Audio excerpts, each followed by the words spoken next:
What's going on? It's Trending Story. If it's your first time here and you want to find out new facts that will definitely make you smarter and more well informed, make sure to subscribe and activate the notifications bell so you don't miss anything. Unhappy, a lone white man stormed out of a little house in Craig Ranch early June. Throughout our chat, he became angrier. About 3 years ago, he said he was receiving death threats, threatening his daughter and son. Rangers from Texas opened suspicious packages on his lawn. Friends say they saw photos of his kids with targets online. He didn't want it to happen. Like practically every town person I interviewed for this story, he declined to give me his name for fear of further threats. I'm from McKinney, a Dallas suburb made famous by a 2015 viral video showing a white cop beating an unarmed black boy in front of the Craig Ranch community pool. Fearful of residents' reactions, I began knocking on doors. My concerns were true. When I asked inquiries, the man's wife broke down in tears. The pair said there's a coordinated effort by Black Lives Matter and Anonymous to portray the town as racist. That's just false, he said. The wife sobbed inside. Stay strong, he shouted. Less violent confrontations between individuals of color and police officers have occurred in recent years, as well as in the McKinney video. For example, a white lady was videotaped calling the cops on a black child selling water on a San Francisco sidewalk last month. In another instance, a white lady in Oakland called the cops on two black guys using a charcoal barbecue in a park that didn't allow it.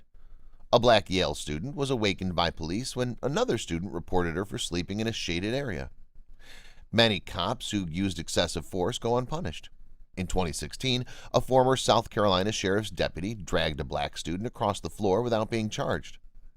A frequent dilemma in interpreting these viral racial flashpoints is, when does anything hint to a larger social issue, and when is it simply one person's malice? Others view it as a sign of a community riven by profound racial and economic divisions. My parents relocated to McKinney, an hour north of Dallas, in the early 2000s for the low cost of living, excellent schools, and employment opportunities. Faith is a postage stamp on our prayers, declared one of the numerous church signs outside my parents' home on a recent weekend. Even my cynical immigrant father seemed to like that idea. We paid $139,000 for our first large home. Like Craig Ranch, our community located on the west side of McKinney, the West has long been called the new, good, and white side. The west side has been subdivided into sylvan communities like Hidden Creek and El Dorado Lakes. A lot of neat gardens and masonry houses on the west side. Residents-only pools help beat the summer heat in North Texas. Others are mended with plywood and corrugated metal. In 2009, when the city settled an affordable housing case, 86% of the west side was white, compared to 49% of the east. The complaint claimed all public vouchers and most landlords willing to accept Section 8 vouchers were on the east side. Payday lenders and bail bond agents abound on the east side. Nothing bunt cakes is on the west side. With a photo of moms talking about Town Lake, the magazine Money named McKinney the best location in America in 2014. The next year saw the incident, as Wikipedia calls it. According to conservative media outlets, a dime-piece cookout was promoted on Twitter for a summer Friday adolescent party in Craig Ranch. Some here believe the teenagers were up to no good, since they were called dime pieces, slang for a lady who is a perfect 10. Tatiana Rhodes, the party's organizer, and her mother resided in Craig Ranch. Rhodes declined to comment. Unknown how many of the kids engaged residents on the east side, although some did not live in Craig Ranch. Residents said the partygoers rapped loudly with obscene language.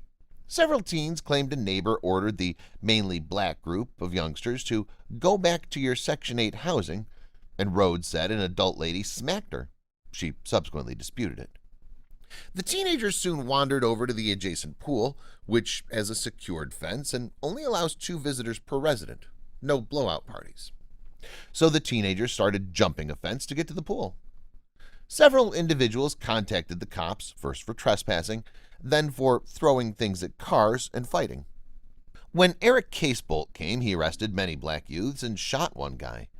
He then wrestled a black girl to the ground, sat on her back, and cried for assistance. Jeria Becton received $148,850 in a settlement from white man who tackled her black guardian. It's a beautiful city, but it has its pains, community leader of McKinney, Texas said. Some activists intend to keep the incident and the rifts it exposed in the spotlight. We're not going to let this go until we get justice, one activist said.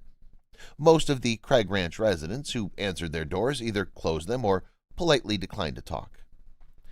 It's in the past. I don't want to open old wounds, one man said. One couple gleefully told me that they'd gotten their house because all the others' offers pulled out after the incident. A man who identified himself only as Chris said that there was a blame on both sides. The cops overreacted, but the party was illegal, he said. In the early 20th century, public pools were plentiful, but segregated. Many cities privatized them. People in McKinney, Texas, who don't belong to homeowners associations can use the city's public swimming pools. Are you saying I'm not supposed to be in here because I don't live here? A pastor at an old black church asked before services began. The mayor of McKinney is trying to improve access to pool facilities on the west side of the city. Inclusive Communities Project found 90 of Dallas area properties refused to rent to voucher holders. I've seen what Section 8 housing does to property values, and I've also seen what it does to schools, one man said. The president of Inclusive Communities says McKinney is not unique in resisting affordable housing. A survey of 1,901 market-rate properties in Collin County, Texas, found that only 12% were willing to rent to families with a housing choice voucher. McCain recently told me, I didn't anticipate the pool party event to make any major good impact. I don't believe it has. McCain said that opening up West McKinney to lower-income households, many of whom are persons of color, might help to improve race relations in the community. She observed that, in most cases, resistance to cheap housing fades once the tenants come in. Humans who are scared of us may come to know us as people if we live together more, she said. In May, Jeria Becton's lawyer, Kim T. Cole, told the Dallas Morning News, I'm not going to say the mayor's racist, but he's definitely singing the song. This came after Cole and Dominique Alexander, an activist, got into a heated argument with McKinney's mayor, a local builder called George Fuller, during a news conference. Fuller labeled Eric Casebolt a reckless, highly excited, excessive force-wielding policeman in an email to Alexander obtained by the news, but also mentioned a verbally abusive, rebellious girl at the pool party. It's absurd for this mayor to come out today and say this girl was verbally abusive to this cop, as it excuses his conduct, Cole remarked at the time. In a recent interview in his office, Fuller adhered to that depiction of Becton and the other teenagers. In that circumstance, the officer utilized force that was unnecessary, he said. Absolutely. However, police were not summoned because of the presence of black individuals in the pool. They arrived because individuals were trespassing, damaging property, and smoking marijuana. The homeowners who contacted the cops observed the teenagers smoking marijuana, according to Fuller. The teenagers have denied taking drugs or drinking alcohol, and neither the 9/11 calls from the pool nor the police reports mentioned drugs. Cole hosted a pool party at the Apex Center a few weeks ago to commemorate the incident's 3rd anniversary, telling reporters that she wanted to give McKinney youngsters the pool party they didn't have. Becton and other teenagers engaged in the settlement, according to the news, but did not attend. Fuller told me, I'm not a fan of this anniversary celebration. Can you tell me what we're celebrating? Are we rejoicing in the pool's trespassing? Are we applauding a police officer's use of excessive force?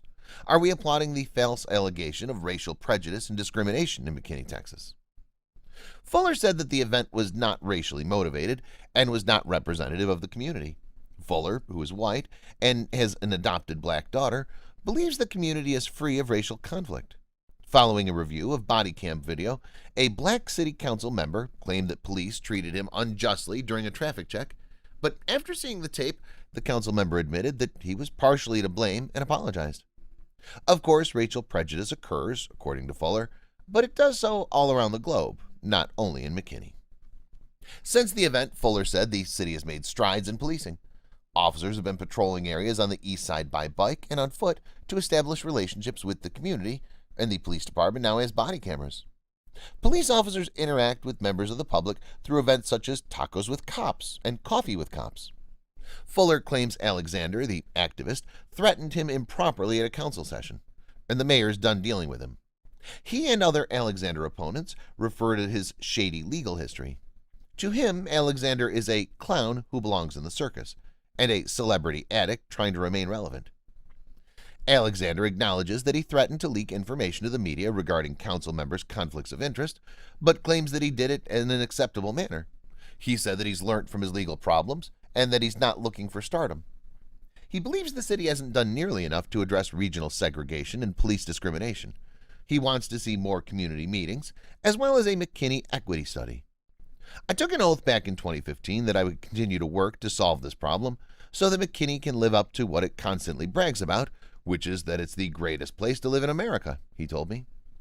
I walked past the secured gates of the pool from the video before leaving McKinney to speak with families while their children splashed about. "How did you end up here?" When I introduced myself, a Caucasian guy with a baseball hat remarked. He said that he does not trust the media and believes that people are now vilified just for voting for Trump.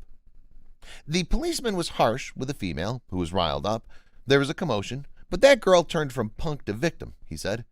He took in the Blue Lake, the fountains, and the well-kept park beyond. Black Lives Matter, which he considers to be a terrorist group, was presenting the community in a negative way. To him, Alexander was a race baiter. "You're going to call me racist because I worked my tail off to acquire what I have," he grumbled. "That's a candy-ass argument." A white lady sitting close said that she worried her family would be welcomed by her son's school was mainly black. "There are people who are armed and are not going to put up with that," the guy in the baseball cap warned if trouble strikes. I circled the pool to see other white couple in water with their children. Because they were concerned about their employment, they provide me fictitious names. The guy gently patted away from me, saying, "This is the most varied neighborhood we've ever lived in." He went on to explain that the events speak nothing about the area. He, McCain, and virtually everyone I spoke with appeared to agree on one point. The event isn't unique to McKinney. It might have occurred in any location. Thanks for watching. Please like and share the video in social networks. We'll be right back to you as fast as we can.